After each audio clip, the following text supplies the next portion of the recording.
यहां एक और अद्भुत और गहन कहानी है जो ओशो द्वारा सुनाई गई थी। कहानी ईश्वर का पता। एक बार एक भक्त ने भगवान से मिलने का निश्चय किया और एक साधु के पास पहुंचा।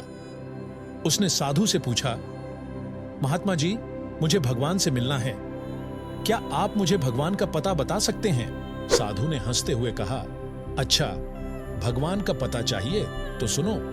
भगवान का पता है तुम्हारे हृदय में। भक्त को यह उत्तर कुछ अजीब लगा। वह सोच में पड़ गया और बोला, लेकिन महात्मा जी, मैंने सुना है कि भगवान बहुत दूर हैं, आकाश में रहते हैं। आप कह रहे हैं कि वे मेरे हृदय में हैं। साधु ने कहा, सही सुना है, परंतु समझने में गलती कर रहे हो।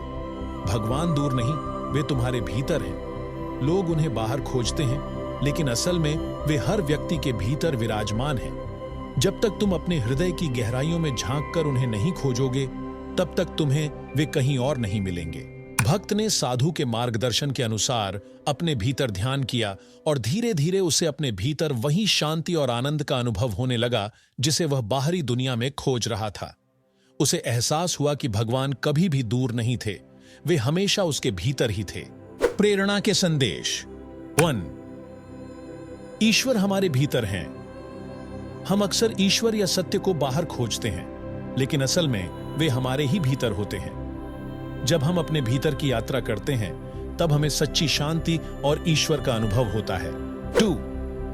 बाहरी दुनिया में खोना बंद करें। बाहरी दुनिया हमें भ्रमित करती है और हम अपनी खुशी, शांति और सत्य को बाहर खोजते रहते हैं, लेकिन असल में ये सब हमारे भीतर होते हैं। हमें अपने भीतर झांकने की आवश्यकता है।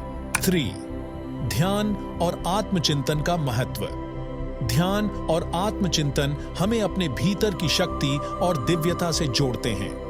यह हमें बाहरी दुनिया के भटकाव से बचाता है और सच्चे आनंद का अनुभव कराता है। यह कहानी हमें सिखाती है कि सच्चा आनंद और ईश्वर हमारे भीतर ही है। बाहरी भटकाव से हटकर अगर हम अपने भीतर की यात्रा करें, तो हमें ईश्वर और सत्य का अनुभव होगा।